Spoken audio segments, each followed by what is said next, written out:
말씀 주제는 주의 장막에 머무는 사람들이라는 주제를 정해봤습니다. 본문 말씀은 어렵지 않습니다. 다 설명을 해놨기 때문에 다시 우리가 한번 묵상하며 한 해를 2014년도에 어떻게 지낼 것인가, 또 어떤 비전을 가지고 살아갈 것인가, 하나님 편에서 우리에게 무엇을 또 원하시는가를 같이 한번 묵상해 보기를 원합니다.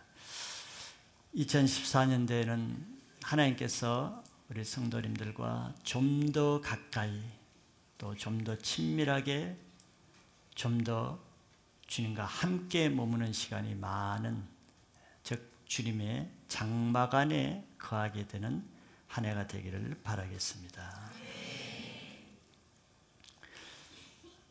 왜냐하면은 그래야 우리가 우리 신앙과 삶에 풍성한 열매가 맺어질 수 있기 때문에 그렇습니다.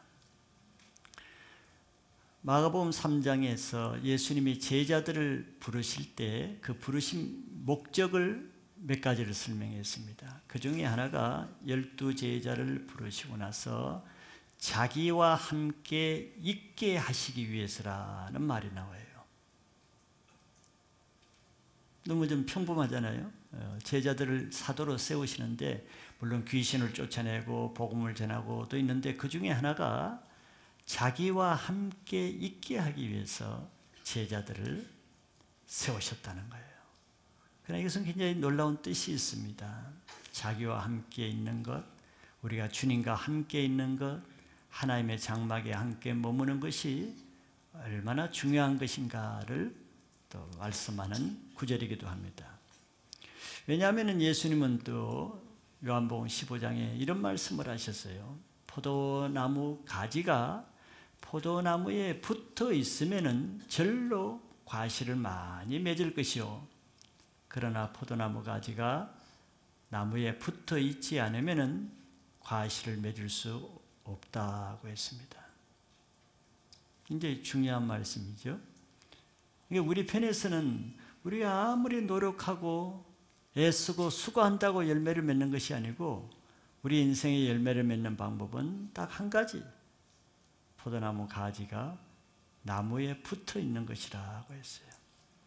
그래서 예수님, 너희가 내 안에, 내가 너희 안에 거하면은, 너희 말이 내 안에, 내 말이 너희 안에 거하면은 무엇이든지 구하면 다 들어주겠다 그랬잖아요.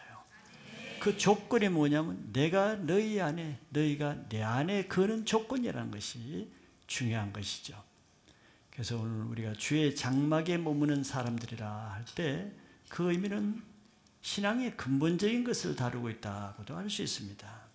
주님의 장막에 거하지 않고는 우리 아무리 교회를 다니고 많은 일을 할지라도 한 해가 지나고 나면은 내 인생에 남는 것이 없을 수 있다는 거예요. 많은 일을 하고 많은 것을 배우기는 했는데 인생에 예수님이 원하시는 열매를 맺지는 못한다는 것이죠. 그래서 성경에도 아브라함, 우리가 존경하는 아브라함이나 모세나 다윗, 이런 믿음의 사람들의 특징이 뭡니까? 그분들이 뭐 특출한 능력이 있어가 아니라 그분들의 그 성경에서 위대한 인생을 살 수 있었던 것은 그분들이 다른 사람보다는 좀 더 하나님과 가까이 지내고 하나님의 장막 안에 거하는 시간, 날이 많았다는 것이 특징입니다. 하나님의 장막 안에 거하니까 그들의 인생의 열매를 다른 사람보다 많이 맺은 것이죠. 그래서 그들이 위대하게 된 것입니다. 그 중에 특별히 오늘 이 시편을 기록한 다윗은 주님과 매우 친밀한 관계를 가진 아주 탁월한 분이죠. 그래서 그가 메시아의 조상이 되기까지 했습니다. 왜냐하면 그의 인격이 하나님 마음에 합한 사람이었기 때문에 그렇죠. 그래서 다윗이 생전에 그가 구한 한 가지 구한 것이 뭐라고 말합니까? 바로 여호와의 집에 거하는 것이라고 말씀했습니다. 시편 27편 4절에 보면은 이 다윗의 시편인데 다윗이 이렇게 말하고 있잖아요. 내가 여호와께 바라는 한 가지 일, 그것을 구하리니 곧 내가 내 평생에 여호와의 집에 살면서 여호와의 아름다움을 바라보며 그의 성전에서 사모하는 그것이라. 우리 평생에 한 가지 구하라 그러면은 그 얼마나 소중하겠어요? 여러분들 뭘 구하겠어요? 뭐 결혼을 구할 겁니까? 아니면은 큰 사업체를 구할 것입니까? 학위를 구할 것입니까? 구할 것이 얼마나 많겠어요? 그런데 다윗이 하나님 앞에 바라는 한 가지 일이 무엇이냐고 말하면은 그는 내 평생에 여호와의 집에 사는 것이래요. 여러분들도 이런 다윗에 구하는 것이 여러분들에게도 동일하기를 원합니다. 다윗은 가장 좋은 것을 구한 것이거든요. 평생에 여호와의 집에 구하면은, 거기 살면은 모든 열매를 다 얻는다는 것이 예수님 말씀이니까 가장 큰 것을 구한 것이죠. 왜 다윗이 이것을 구했겠습니까? 그는 여호와의 장막에 거하는 것이 어떤 것인가를 알고 있는, 즉 여호와의 장막에 거하는 그 값진 체험을 이미 한 사람이기 때문에 그가 그의 여호와의 장막에 거하는 그 한 가지를 구할 수 있었던 것입니다. 또한 그 1절에 보면은 여호와 주의 장막에 머무를 자 누구며 주의 성산에 사는 자가 누구오니까. 다윗은 또 하나님의 보좌에 올라간 적이 있기 때문에 누가, 어떤 사람이 주의 성산에 가는 자인가를 아는 사람이에요. 주의 장막이 아무리 거기 있고 주의 성산 시온산이 아무리 거기 있다고 해서 다 그 장막에 거하는 것도 아니고 다 그 성산에 올라가는 것이 아니잖아요. 그러니까 다시 1절에 뭐라고 말하는 거예요? 자기는 그것을 가봤기 때문에, 또 거기 거해봤기 때문에 누가 그곳에 거할 수 있고 누가 그곳에 올라갈 수 있는지를 안다는 거예요. 다윗은 하나님의 마음을 알고 있어요. 하나님은 자기뿐만 아니라 하나님의 백성 모든 사람이 자기와 같이, 다른 사람도, 여러분들도, 우리들도 자기가 거했던 그 하나님의 장막에 거하는 것을 하나님이 간절히 원하고 계시고, 하나님이 다윗만 성산에 올라가는 걸 원하는 것이 아니고 우리 하나님의 백성인 우리 모든 사람도 다윗과 같이 하나님의 성산에 올라와 거기서 살기를 원하신다는 거예요. 그래서 다윗은 이 시편을 왜 기록하겠습니까? 다윗은 이 하나님의 마음을 알기 때문에 자기만 하나님의 장막에 거하는 것으로 그치는 것이 아니고 이것을 사모하는 많은 다른 사람에게도 주의 성산에 올라가기를 같이 원하는 마음이 있는 거예요. 이게 하나님의 마음이죠. 다윗은 하나님의 마음을 품었어요. 그래서 이 시편 15편은 바로 하나님의 장막에 거하기를 원하는 사람, 여러분과 같이 하나님의 성산에 올라가기를 원하는 사람에게 어떻게 하면 올라갈 수 있는가를 소개해주고 설명해주고 가르쳐주는 글입니다. 얼마나 놀랍고 고맙고 친절한 글입니까? 그래서 2014년은 바로 이 말씀을 통해서 다윗이 가르쳐주는 대로만 하면은 다윗과 같이 우리들도 하나님의 장막에 거할 수 있습니다. 다윗이 말해준 그대로 주의 성산에 누가 올라갈 수 있는 조건만 갖추면은 우리도 다 하나님의 성산에 올라갈 수 있다는 것을 우선 믿으셔야 됩니다. 그래서 2014년들은 우리가 땅에서 사는 차원을 넘어서서 이제는 하늘의 차원으로, 주의 장막 차원으로, 주님의 시온산 차원으로 더 올라가는 놀라운 한 해가 되시기를 축복합니다. 그게 다예요. 그게 다예요. 딴 걸 대단한 걸 기대할 필요 없습니다. 그냥 주의 장막에 거하자는 거예요.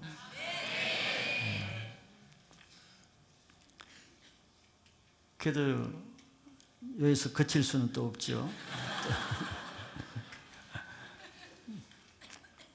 그럼 우리가 주의 장막이 뭔가를 먼저 한 번 더 생각해 보기 원합니다. 주의 성산은 주의 장막이 있는 거룩한 산이라는 뜻이죠. 그것은 이 땅에서는 예루살렘에 있는 시온산을 말하는 것이고, 또 하나님 나라에서는 하나님의 거룩한 보좌가 있는 장막을 말하는 것이기 때문에 같은 말입니다. 그 시온산이나 성산이나 장막은 같은 곳을 말하는 것이죠. 주의 장막은 주님의 보좌가 있는 곳입니다. 그래서 주님은 우리를 만나시고자 할 때 그 장막에서 만나 주시죠. 그래서 모세는 하나님을 만나고자 할 때 늘 그 장막에 들어가서 하나님을 만나고 하나님과 교제를 했습니다. 그래서 우리는 그 주님의 장막 안에서 주님과 함께 거하면서 주님과 친밀한 관계를 가질 수 있습니다. 이것이 우리가 사모해야 될, 가질 수 있는 최고의 영적인 축복이 주의 장막 안에서 그 하나님과 함께 거하는 것입니다. 이걸 믿으시죠? 네. 이거 우리의 신앙의 최고의 갈망이 되어야 됩니다. 왜냐하면 주님은 이 모든 우주를 통치하시잖아요. 이 땅을 통치하시잖아요. 근데 주님이 어떻게 어디에서 통치하시는가? 주님의 모든 통치의 권세의 핵심은 주님의 장막 안에 있는 그 보좌로부터 나오는 것입니다. 그래 계시록을 보면 그걸 잘 알 수가 있죠.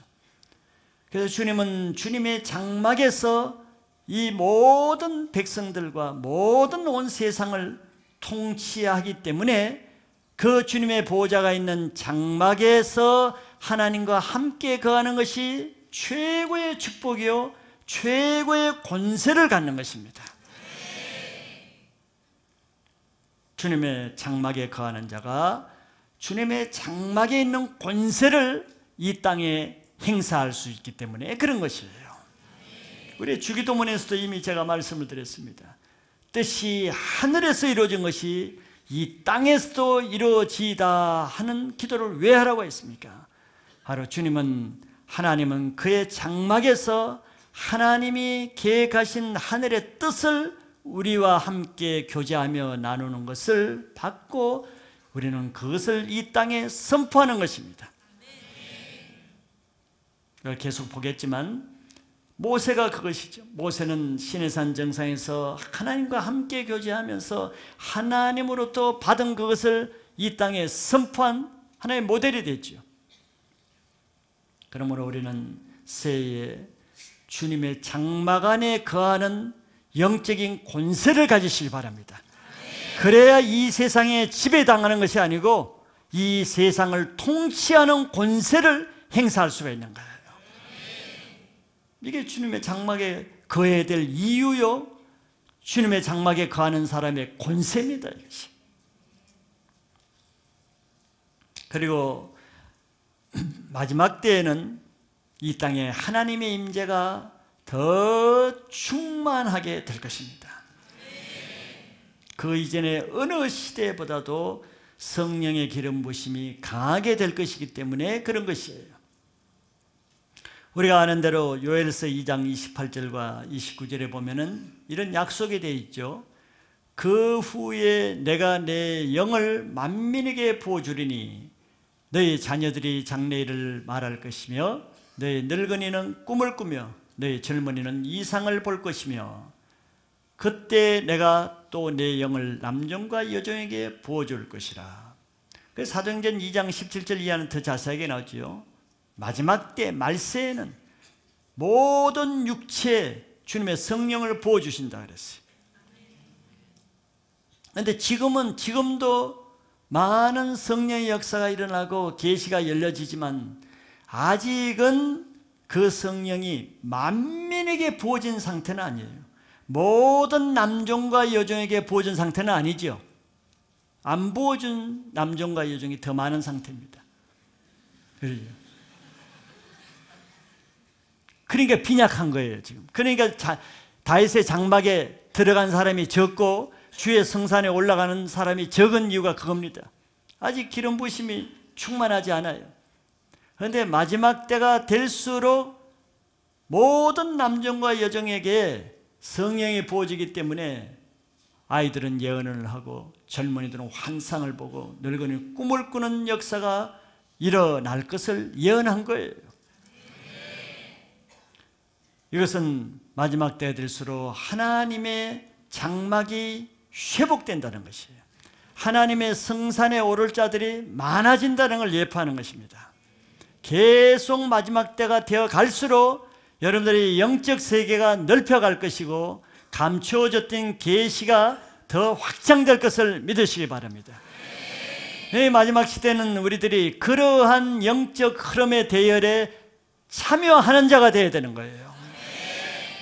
예수님 시대에 메시아이신 예수님이 이 땅에 왔으나 그 메시아의 흐름에 참여하는 사람은 매우 적었습니다. 12제자, 70인 제자, 500명 정도밖에 안 돼. 대다수는 그 메시아가 왔으나 메시아의 대열의 흐름에 따라가지 못했죠. 대다수는 그것을 따라가는 것을 방해하는 것이 그 시대의 종교의 무리들이었습니다. 마지막 시대도 마찬가지일 거예요.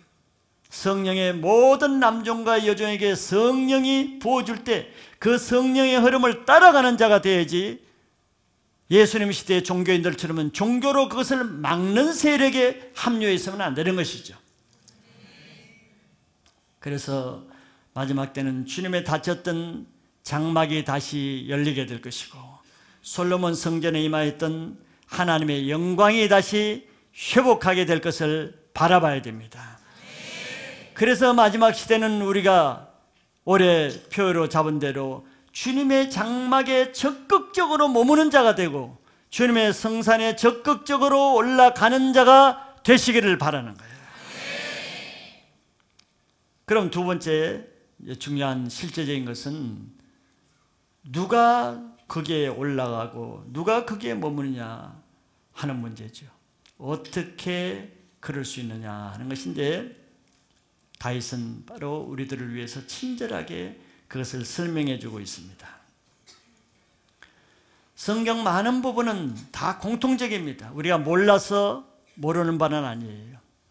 그러나 아는 것을 다시 한번 그 중요성을 가지고 2014년 한 해 동안 다윗이 가르쳐 준 대로 주의 성산에 올라갈 수 있는 조건을 행하기만 하면은 연말에 다 주의 성산에서 새맞이 예배를 드릴 수 있을 것입니다. 하나님은 성경에서 우리에게 가장 중요한 한마디가 내가 거룩하니 너희도 거룩하란 말입니다. 예수님도 산상수훈에서 팔복에 얘기하시면서 마음이 청결한 자가 하나님을 볼 것이라 했습니다. 같은 말인 것이에요. 우리가 하나님과 함께 장막에 거하기 위해서는 조건이 하나 있는데, 하나님이 거룩하시기 때문에 우리도 거룩해야 된다는 거예요. 왜냐하면 하나님은 로마서 12장 1절 2절에 우리 몸을 하나님께 산 제물로 드리기를 원하죠. 그런데 하나님은 제물로 드린다고 해서 모든 제물을 다 받지는 않지요. 흠없고 점없는 제물만 받으시는 분입니다. 그렇기 때문에 우리가 하나님 앞에 가까이 나가려면 우리가 점없고 흠없는 제물이 되어야 되는데, 그것이 바로 거룩입니다. 거룩이에요. 다윗은 여호와의 장막에 머무른 사람들의 거룩해야 되는 10가지 항목을 나열합니다. 이 짧은 구절이지만 여기 여러분들 자세히 읽어보면 10가지를 말하고 있어요. 이 10가지로 주님의 장막에 들어가는 연습을 한 해 동안 하시는 사람은 다 주님의 장막 안에 머물 수 있는 자격이 주어질 것을 믿습니다. 한마디로 하면 거룩한 삶이에요. 거룩한 삶.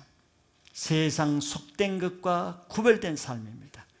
그런데 그렇게 할 소원이 있으신 분들은 한 해 동안 그 연습을 함으로 다 주의 장막에 들어가는 자가 되시기를 축복합니다.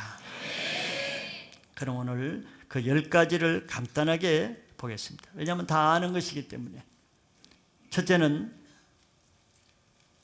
2절에 보면 정직하게 행하는 자라야 된다 그랬어요. 누가 주의 성산에 올라가는 자 누구오니까? 첫째, 정직하게 행하는 자라는 뜻이죠. 정직한 거 몰라서 정직하게 못하는 사람이 있어요? 그분에게는 제가 특별히 한 1시간 정도 설명해 줄 수 있습니다. 나 정말 몰라서 못다. 다 아시죠?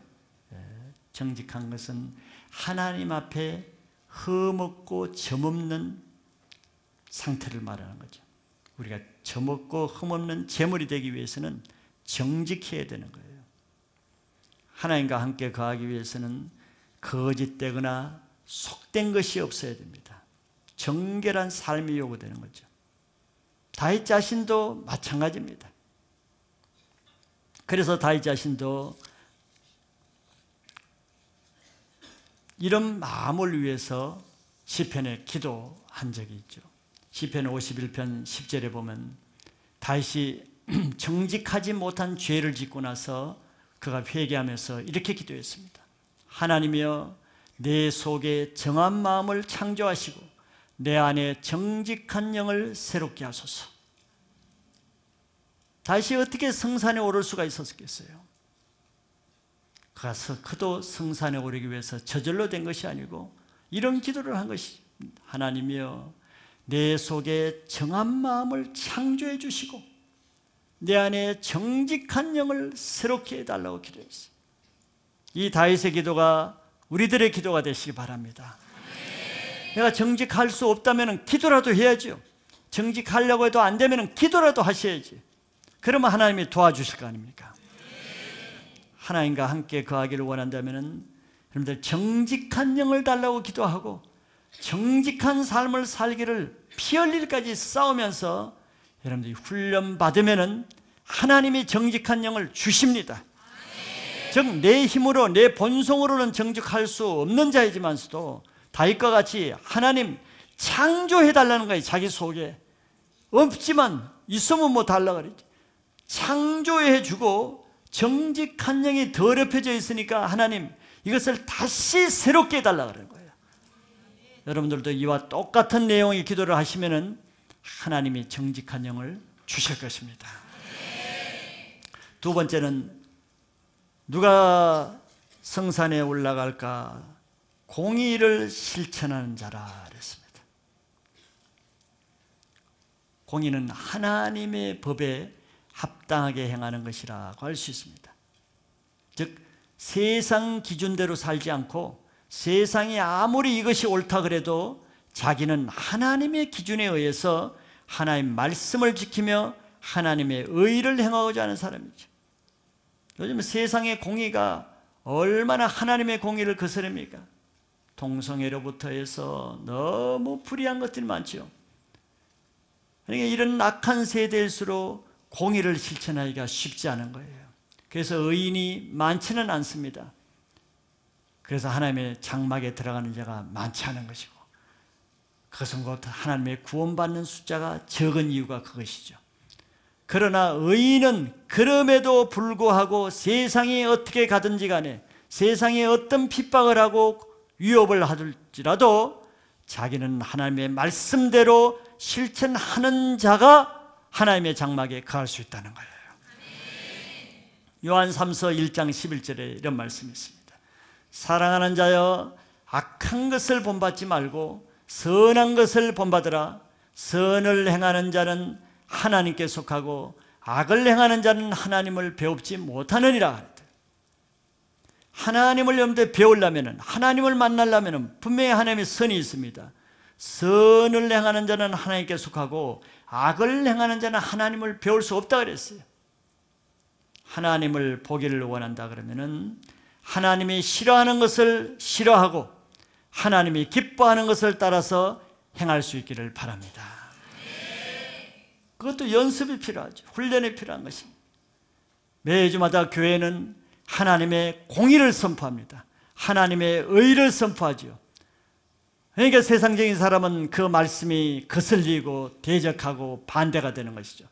그럼에도 불구하고 매주마다 교회에서 선포되는 하나님의 말씀대로 사는 훈련을 하는 것이 하나님의 장막에 거하는 훈련이 될 것입니다. 여러분들 교회에서 셀 모임을 통해서 늘 자기 삶을 체크하면서 자기가 하나님 말씀에 부합하는 삶을 사는지, 하나님 말씀에 어긋나는지를 셀을 통해서, 다른 사람을 통해서, 리더를 통해서, 말씀을 통해서 늘 체크받으면서 공의를 행하는 자가 되시기를 축복합니다. 세 번째는 마음의 진실을 말하는 자라 그랬어요. 자기 입술이 항상 진실된 것만 말할 수 있어야 됩니다. 더러운 말 하지 말고 내 입술에 항상 진실된 말을 하는 것만큼 내 영이 하나님과 가까워질 것입니다. 하나님은 거짓된 것과 함께 하시지 않습니다. 시편 101편 7절에 이런 말씀이 있습니다. 거짓을 행하는 자는 내 집안에 거주하지 못하며 거짓말하는 자는 내 목전에 서지 못하리로다. 하나님의 기준은 분명합니다. 하나님의 기준은 거짓을 행하는 자는 하나님의 장막에 거주할 수 없고 거짓말하는 자는 하나님 앞에 설 수 없다 그랬어요. 아무리 내가 부끄러운 말, 부끄러운 일, 아무리 내게 치명적인 손해가 되는 말이라 할지라도 둘러치고 거짓말하고 적당히 감추는 그런 자는 하나님 앞에 설 수가 없습니다. 비록 내 과실이 있고 부끄러움이 있다 할지라도 내 말만은 내 있는 것을 부끄러움을 감수하고 정직한 말을 할 때 하나님은 그 내 말을 받으십니다. 늘 자기를 과장하는 말, 남을 비하하는 말, 내 말이 정직하지 않으면 하나님은 그 사람의 인격을 신뢰하지 않습니다. 말은 내 마음에서 나오기 때문에 여러분들 마음이 항상 정직해야 내 말이 정직할 수 있습니다. 늘 마음에 선한 것만 품고 악은 모양이라도 버릴 수 있기를 바랍니다. 네 번째는 남을 허물하지 않는 자가 주님의 장막에 머물 수 있다고 하죠.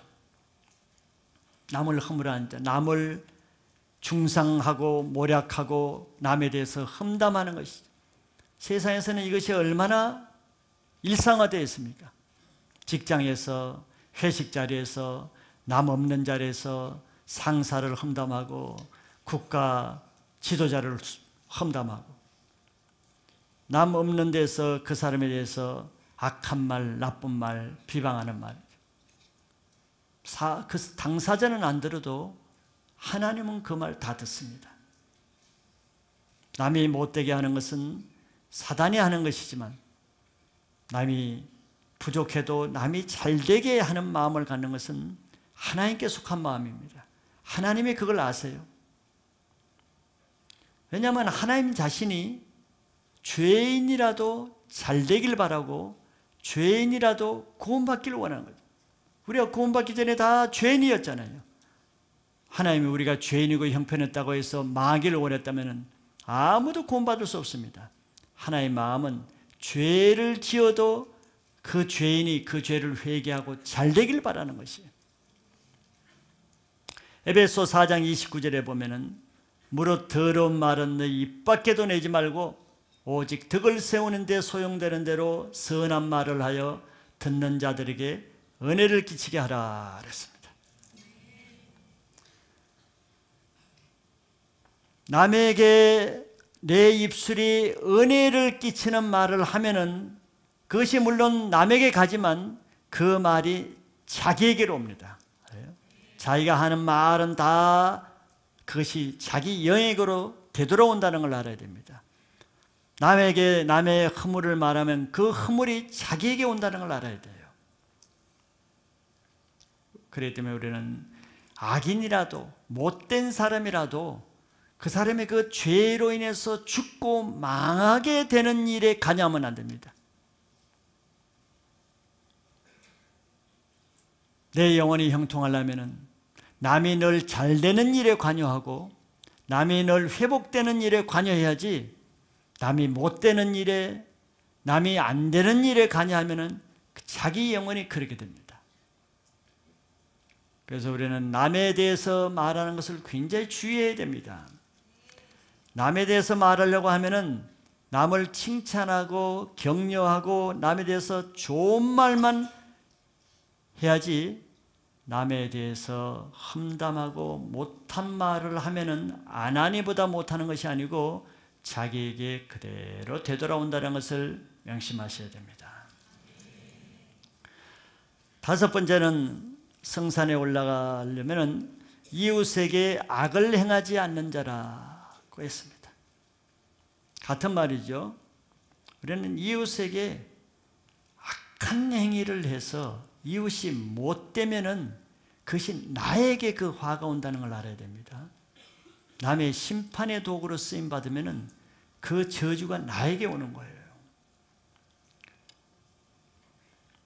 남을 미워하는 마음에서 악이 나오고, 남을 잘 되는 것이 시기하는 마음에서 이웃에게 악행을 하게 되죠.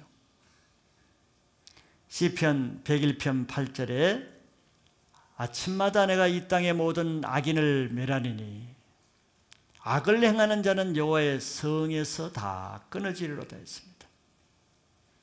내가 악을 행하는 이상은 하나님 앞에 내 자신이 멸하게 된다는 거예요. 그리고 내 자신이 여호와의 성에서 끊어지게 된다는 거예요. 누구에게? 이웃에게 악을 행하는 자. 내가 이웃에게 악을 행해서 이웃이 하나님 앞에 끊어지기를 원하고, 이웃이 못되기를 원하고, 이웃이 망하게 되기를 원해서 악을 행하겠죠. 근데 하나님은 뭐라 그래요? 그런 네가 먼저 모든 악인에 속해서 멸함을 당하고, 네가 먼저 여호와의 성에서 끊어짐을 당한다는 거예요. 그래서 악인은 여호와의 성에 들어갈 수 없습니다. 악을 끊기 위해서는 반대로 적극적으로 남에게 선을 베푸고, 남이 잘 되는데 힘을 쓰다 보면은 내 안에 있는 근본적인 악이 끊어질 것을 믿으시기 바랍니다. 여섯 번째는 이웃을 비방하지 않는 자라고 합니다. 사람과의 관계가 많이 나오죠. 사람과요. 왜? 사람은 하나님의 형상대로 지은 하나님의 백성들이기 때문에 사람에게 행하는 것이 곧 하나님에 대한 것이기 때문에 계속 이웃에 대해서 말하는 거예요. 우리는 이웃을 비난하거나 조롱하는 말을 하지 않아야 된다는 것이죠. 남 비방하는 말을 하는 사람은 물론 그 사람은 비방받을 일이 있어서 하겠지만, 그러나 대부분 그런 사람, 남의 말 하기를 좋아하는 사람의 특징은 남에게 있는 9가지 좋은 것은 보지 못하고 좋은 것은 말하지 않으면서 그에게는 한 가지 나쁜 것만 보고 그것만 말하는 경우가 많다는 것입니다. 그러니 굉장히 불공평한 것이죠. 객관적인 것이 아니라는 거예요. 우리가 남을 일단 미워하고 남이 못되기를 원하면은 보이는 것이 좋은 것은 안 보이죠. 9가지가 있어도 안 보입니다. 못한 것만 보이게 되는 것이죠. 그래서 비난하고 비판하는 사람은 자신의 눈 자체가 잘못되어 있는 경우가 많다는 걸 인정해야 됩니다. 많은 사람은 남을 비판할 때 잣대가 잘못된 거예요. 남이 못하는 것과 자기 잘하는 것을 비교하고, 남이 잘하는 것과 자기 못하는 것을 비교하지 않는, 이게 교만한 사람이 사람을 판단하는 불공평한 잣대입니다. 그러면 모든 사람을 판단할 수밖에 없어요. 자기 잘하는 것과 남 못하는 걸 이렇게 잣대를 가지고 하니까. 그러나 겸손한 사람들은 보는 눈이 다르죠. 다른 사람이 비록 9개 부족한 것, 못하는 것이 있어도 그것을 그렇게 문제히 삼고 보려고 하지 않습니다. 그것보다는 그래도 그에게 좋은 것이 무엇인가, 그걸 찾으려고 하죠. 그것을 찾아서 그 사람에게 그 한 가지로 격려하고 칭찬하는 사람이, 겸손한 눈을 가진 사람이 하는 일입니다. 그리고 그런 사람들은 늘 남이 잘하는 것과 자기의 부족한 것을 비교하기 때문에 늘 남을 나보다 낫게 이기고 자기를 낮추고 겸손할 수 있는 거예요. 시편 101편 5절에 자기 이웃을 은근히 헐뜯는 자를 내가 멸할 것이요 눈이 높고 마음이 교만한 자를 내가 용납하지 아니하리로다. 자기 이웃을 헐뜯을 때는 하나님이 다 보셨나 봐요. 은근히 헐뜯는데 안 그런 것처럼, 남을 죽여주는 것처럼 헐뜯는데, 야, 하나님 기가 막혀요. 우리 속을 다 알고 계셔요. 내 영혼이 하나님 앞에 심판받지 않으려면은 내가 이웃을 판단한 죄에서 자유하지 않으면은 내가 그 죄에서 헤어날 수가 없습니다. 여러분들, 우리가 신앙생활을 한번 보세요. 남을 잘 판단하는 사람, 비판성이 강한 사람, 자, 이런 사람이, 신앙 좋은 사람이 있으면은 내가 신학 박사학위 논문 하나 쓸감이 됩니다. 그런 소재를 잘 누굴 주면 내가 연구 대상이 돼요. 그건 쉽지 않을 것입니다. 판단 잘하는 사람, 비판적인 사람이 하나님의 임재가 있고 성령 충만하고 은혜가 있는 사람 봤습니까? 그것은 하나님부터 나온 것이 아니기 때문에 그런 사람에게 하나님의 임재가 있을 수가 없습니다. 바리새인에게 성경 복음서 마태복음, 마가복음, 누가복음, 요한복음, 엄청난 복음서가 있는데 그 많은 성경 중에 바리새인에게 은혜가 임하였더라, 그 성경 구절 하나도 없어요. 근데 바리새인들의 특징이 뭡니까? 얼마나 비판적이고 판단적이고 냉소적이고 부정적으로 봅니까, 예수님을. 그것이 사단으로부터 나왔다는 증거고, 사단으로부터 나온 거기에서 끊어지지 않는 이상은 하나님의 임재가 있을 수 없습니다. 그 사람들 열매를 보세요. 무슨 열매가 있는가? 열매가 없습니다.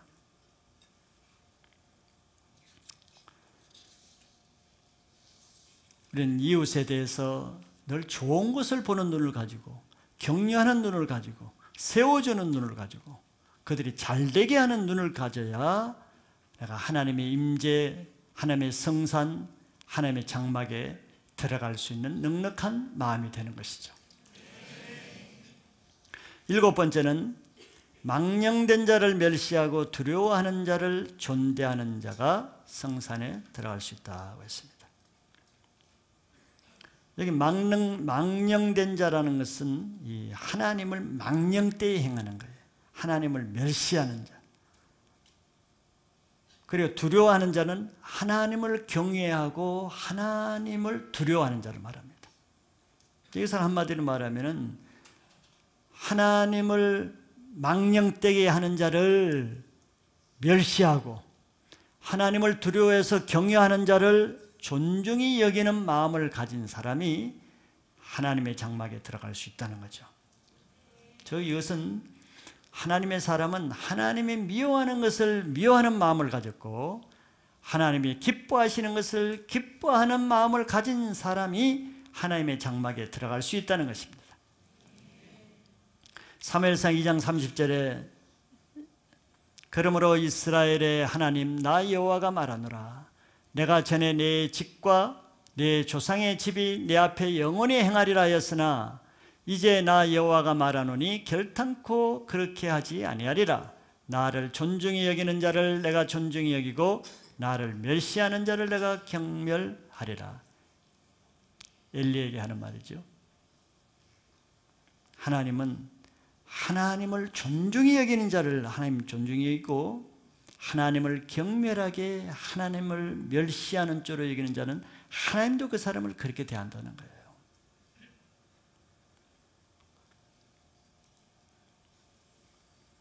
악인은 늘 하나님에 대해서 나쁜 눈으로 보죠.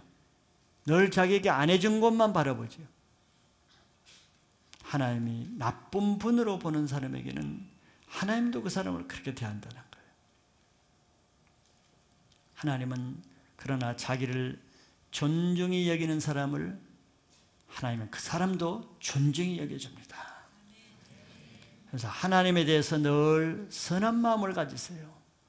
일부러 그러라는 것이 아니고 억지로 인위적으로 그러라는 것이 아니고 하나님만이 유일하게 절대 선이시고 절대 실수나 악이나 죄가 없으신 유일한 분은 하나님밖에 없으시고 그뿐만 아니라 하나님은 늘 우리에게 사랑으로 대하시고 자비로 대하시고 긍휼로 대하시고 좋은 것으로만 대하시는 분이라는 하나님에 대한 절대적인 신뢰성을 가지셔야 됩니다.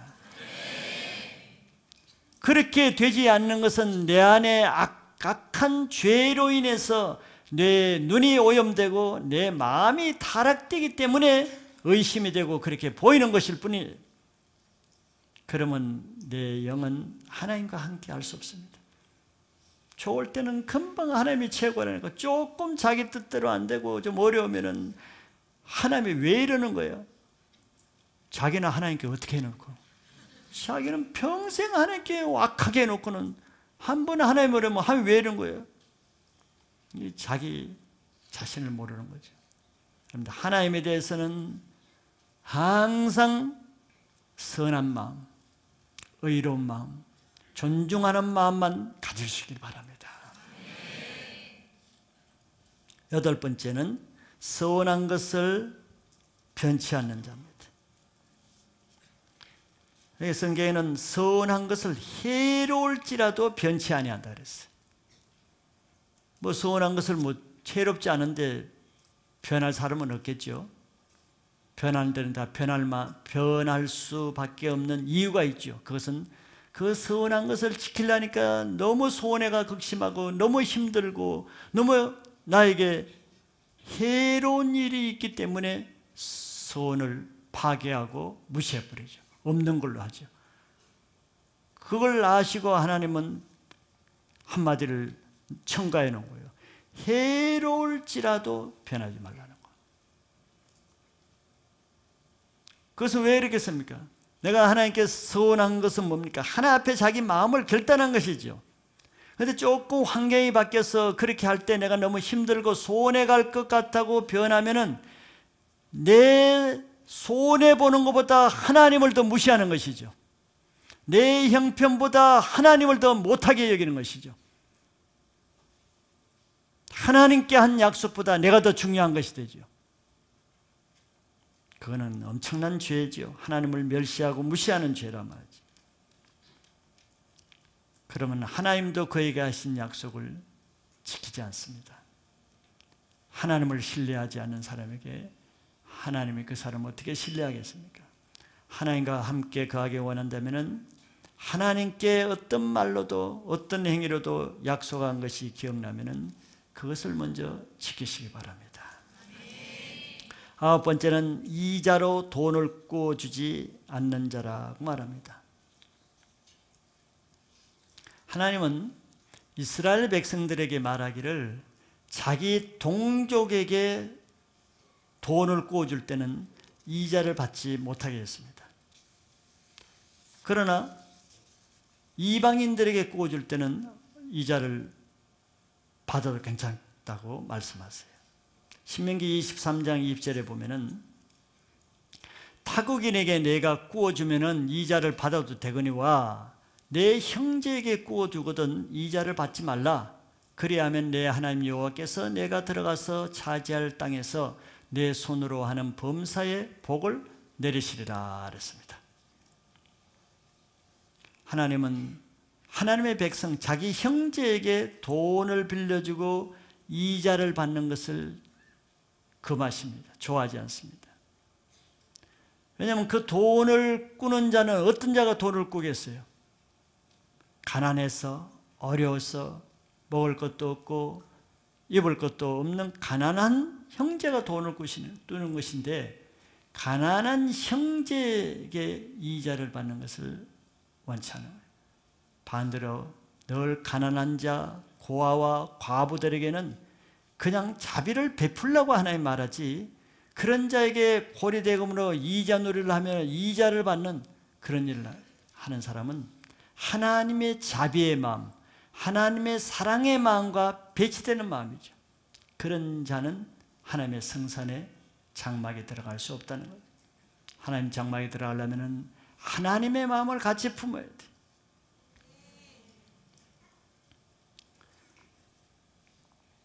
그래서 하나님을 믿는 형제에게는 자비를 베풀어야지, 어려운 자에게는 자비를 베풀어야지, 그 어려운 사람을 이용해서 자기 이익을 취하는 악한 마음을 갖지 말라는 것입니다.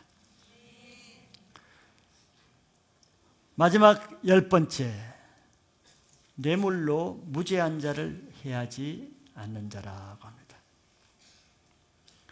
사사로운 뇌물을 받으면 우리가 공평한 잣대를 잃어버리기가 쉽죠. 특별히 이때는 악한 자들이 뇌물을 받고 재판을, 죄 없는 사람에게 죄를 지우고 죄 있는 사람에게 뇌물을 받고 죄 없다고, 이런 이 악한 재판관들이 많이 있기 때문에 이런 말을 했어요. 신명기 16장 19절에 보면은 너는 재판을 굳게 하지 말며 사람을 외모로 보지 말며 또 뇌물을 받지 말라. 뇌물은 지혜자의 눈을 어둡게 하고 의인의 말을 굳게 하느니라 그랬어요. 우리는 사사로운 인간관계, 사사로운 이해관계, 사사로운 인정, 이런 것을 따라서 공평한 하나님의 잣대를 굳게 하면 안 됩니다.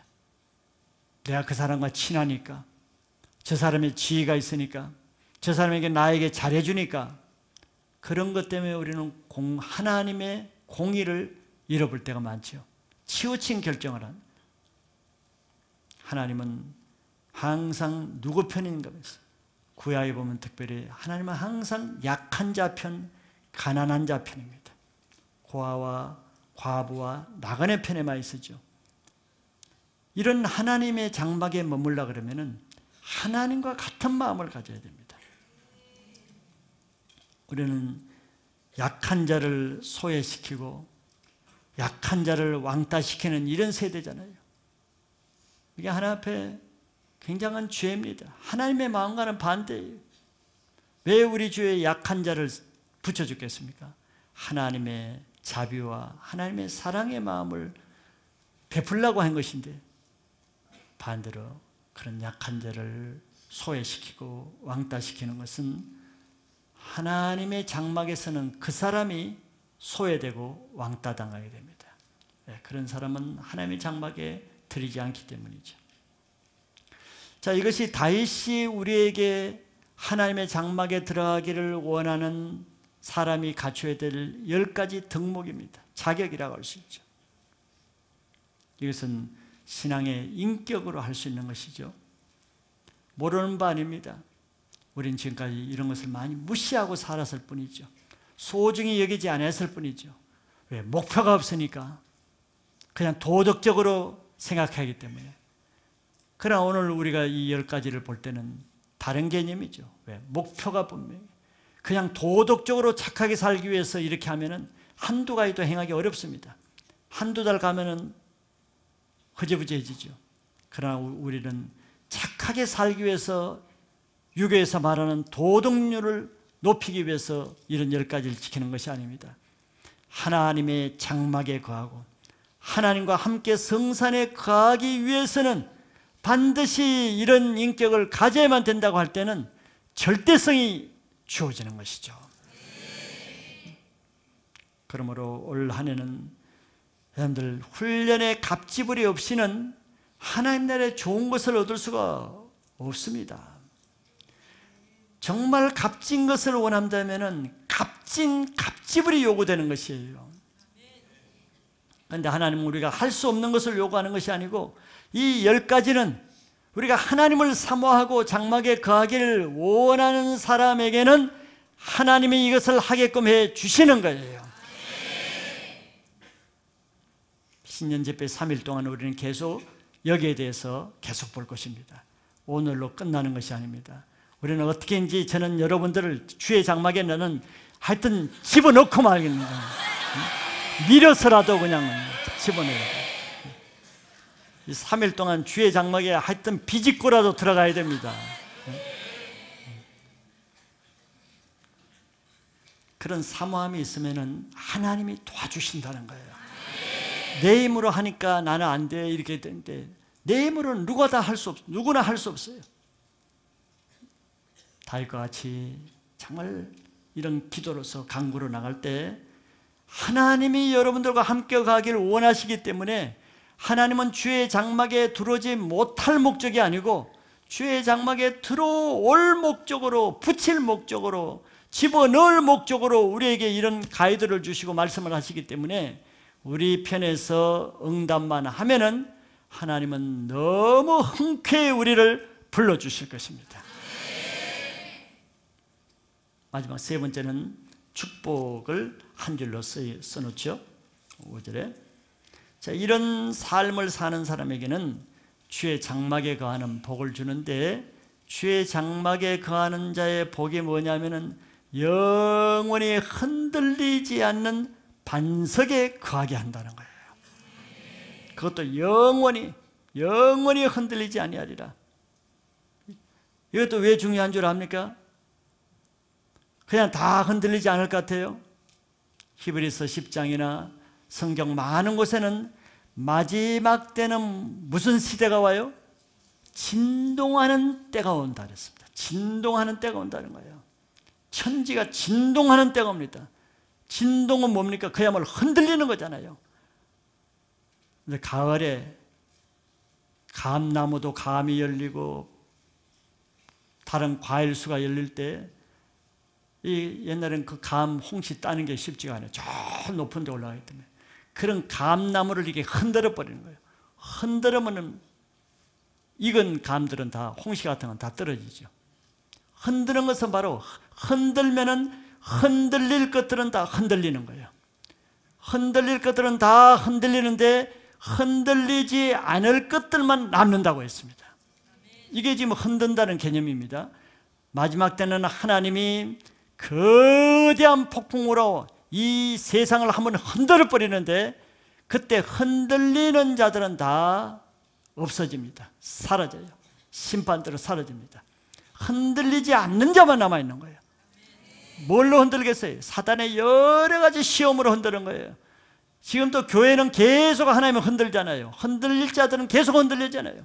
와서 물질의 시험받아 흔들리고 자녀 문제로 흔들리고 다른 사람 때문에 시험받아 흔들리고 계속 하나님은 진동시키는 거예요. 교회를 계속 진동시켜서 걸러내는 거죠. 흔들릴 자들은.